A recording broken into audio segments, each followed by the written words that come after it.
Halo, halo men, gimana kabarnya hari ini? Jangan lupa tersenyum ya, dan jangan lupa cuci tangan.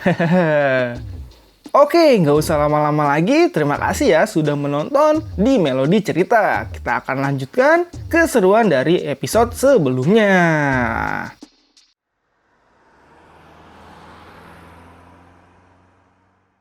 Oke kawan, kita mulai perjalanan imajinasi cerita ini. Aktifkan imajinasi kalian ya. Pada chapter ini diceritakan akhirnya Luohu pun menemui sang Raja Karakanta. Di tempat Raja Karakanta, dia pun bertemu peramal yang bersama Karakanta.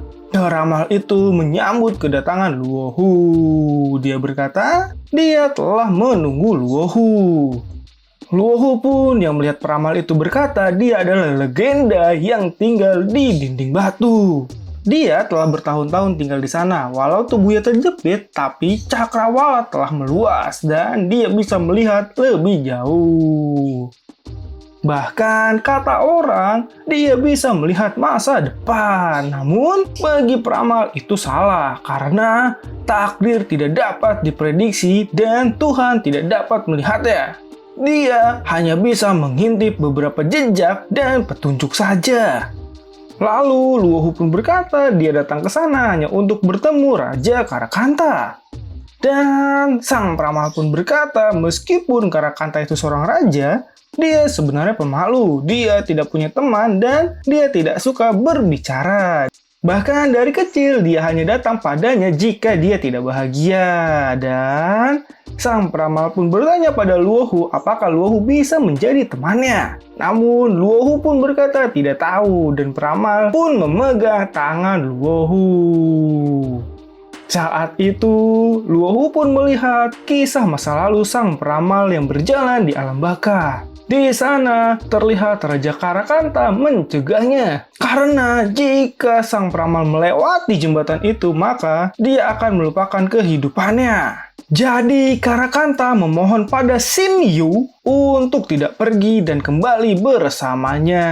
Tidak ada yang bisa memisahkannya, bahkan kematian sekalipun.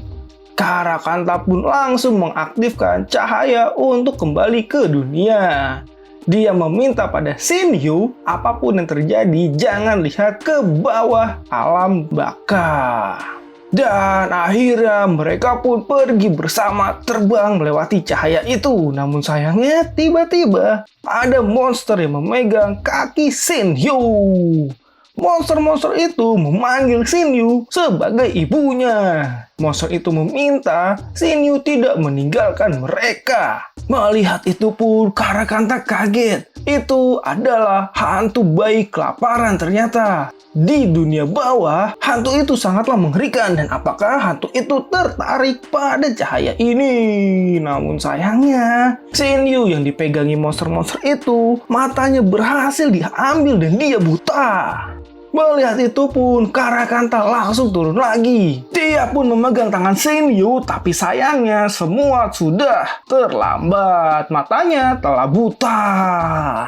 Dan cerita pun dibawa ke masa ini. Luohu yang melihat kisah masa lalunya berkata, dia sudah mati sebenarnya. Tapi sang raja baru Karakanta membawanya kembali ke dunia bawah dan menjadi seperti sekarang.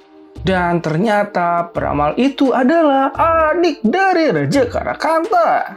Namun biarpun begitu, menurut peramal dia sangat mencintainya hingga dia tidak tahan dengan ketidakhadirannya walau sesaat. Bahkan Raja Karakanta tidak tahan melihatnya berbicara dengan orang lain.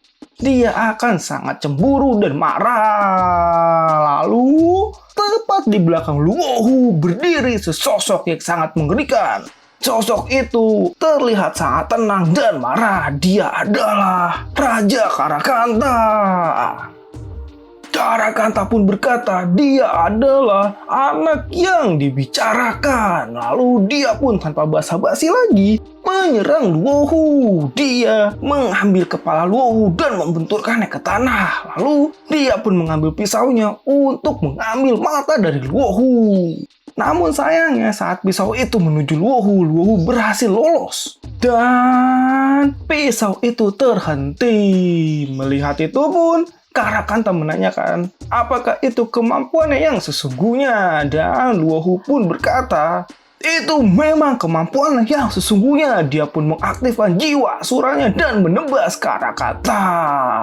Dia pun menyerangnya dengan kekuatan pisau ajaib asuranya.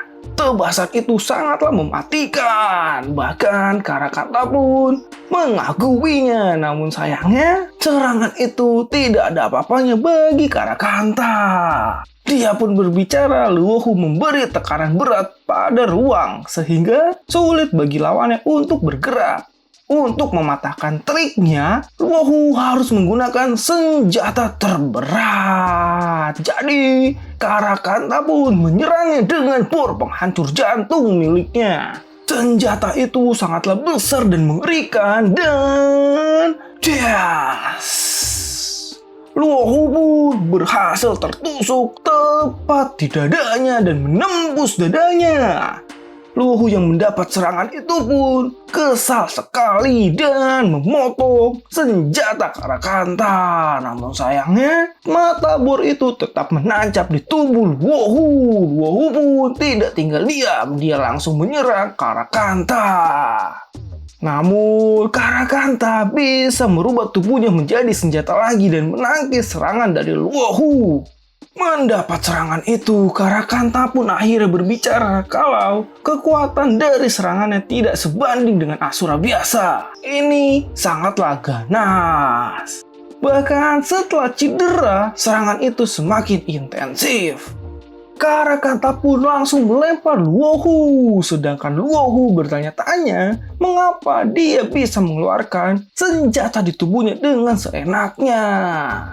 Mendengar pertanyaannya, Raja Karakanta pun menjawab kalau tubuhnya telah menyerap kandungan besi langka dari sebuah tambang. Dan itulah yang membuatnya bisa membuat berbagai macam senjata. Dia pun siap untuk menyerang Luohu lagi. Namun tiba-tiba Senyu pun berkata kalau Luohu tidak bermaksud apa-apa. Jadi dia meminta Karakanta menghentikan serangannya. Karena kalau tidak, Karakanta bisa lepas kendali. Mendengar permintaan Senyu, Karakanta pun menurutinya. Dan dia berkata pada Luohu, apakah Luohu benar-benar bertemu dengan nenek moyang mereka? Karena sebelumnya Senyu mengatakan kalau Luohu diajari nenek moyang sampai bisa sekuat ini. Dia telah mendengar legenda mereka, tapi Karakanta tidak pernah bertemu. Mereka hanya tertarik pada Asura yang memiliki bakat unik. Dia sangat ingin memiliki kesempatan untuk bertemu sebenarnya. Namun bagi Luohu, dia tidak akan bisa menemuinya karena mereka berada di tempat yang tidak akan bisa ditemukan. Mendengar itu pun, Karakanta berkata pada Luohu lagi kalau Asura suka berperang, tapi tetap menghormati yang kuat. Luohu telah memenangkan rasa hormat darinya. Jadi, dia pun mengakui kekuatan Luohu dan mata bor yang tertancap di tubuh Luohu menjadi kenang-kenangan baginya. Dia bisa menggunakannya untuk ditempa dan memperkuat senjata Luohu. Dia pun meminta Luohu untuk melanjutkan perjalanannya lagi. Jika Luohu sudah mendapatkan apa yang dia inginkan, mereka akan bertarung lagi. Dan dia juga berpesan kalau Luohu harus berhati-hati terhadap raja wanita setelah ini karena dia berbeda dari Asura lainnya, sangat berbahaya dan misterius. Jadi jangan mencoba melihatnya dengan panca indera Asura. Akhirnya cerita pun dibawa ke tempat Raja Vimalacitra. Dia menemui Raja Vimalacitra dan disambut dengan makanan yang enak. Dia dihidangkan dengan kepala dewa yang pernah dibunuh oleh Vimalacitra. Dewa itu sangatlah unik karena di kematiannya dia selalu tersenyum. Vimalacitra pun berkata lagi, itu adalah jenis makanan yang paling enak. Biarpun begitu, tapi dia sangat membencinya jika dewa itu hidup. Dan dia rasa setiap Asura juga akan seperti itu. Namun Luohu berkata, bahkan dirinya belum pernah bertemu dengan dewa. Vimalacitra pun akhirnya terdiam dan malah menanyakan kabar dari Liaoji dan Yingji pada Luohu. Karena ternyata mereka berdua adalah teman lama dari Vimalacitra dan Vimalacitra sendiri sangat merindukan mereka. Dia adalah salah satu dari 99 nenek moyang. Dia pun menceritakan rahasia itu pada Luohu dan berkata setelah datang ke dunia fana, dia segera hidup dalam kelompok tertinggi. Tapi dia tidak pernah melihat pasangannya lagi. Vimalacitra pun bertanya pada Luohu apakah Luohu bisa membantunya kali ini. Dia meminta Luohu melakukan satu hal yang tidak sulit. Dia meminta Luohu untuk mengambil pisau di meja dan potong kepalanya serta taruh di piring untuknya. Dan anehnya, Luohu pun menuruti permintaannya dan mengambil pisaunya serta memotong lehernya sendiri. Dia pun juga diminta oleh Vimalacitra untuk tersenyum. Namun tiba-tiba Luohu pun tersadar ada yang aneh. Tangannya tidak bisa berhenti dan dia kenapa mengikuti kemauan dari Vimalacitra. Dia pun berusaha menghentikan serangan itu. Namun bagi Vimalacitra itu percuma. Dia telah mengontrol setengah badan Luohu. Lalu tanpa diduga, Luohu pun malah mencabut tangannya sendiri sampai putus dan menancapkan pisau itu tepat di kepala Vimalacitra. Gila! Dan das! Ternyata itu semua hanyalah mimpi. Dan dia malah berkata kalau Liaoji dan Yingji benar. Luohu memiliki kualifikasi yang sangat hebat. Dia pun sangat senang dan meminta Luohu untuk makan yang banyak. Luohu pun masih tidak menyangka karena sebenarnya kalau dia tidak berjuang mati-matian, dia tidak akan pernah terbangun dari mimpi itu. Dan pada akhirnya dia hanya berpesan kalau Luohu harus mengingat para dewa adalah musuh abadi mereka. Luohu pun akhirnya meninggalkan Vimalacitra. Dia akan terus berkelahi dan menantang seisi kota Asura. Lalu suatu hari nanti, dia akan menjadi raja. Lalu singkat cerita pun, setelah Luohu menantang seisi kota Asura, dia pun dinobatkan oleh ketua Sinloja sebagai raja keempat bangsa Asura. Dan sayangnya cerita pun selesai sampai di sini kawan.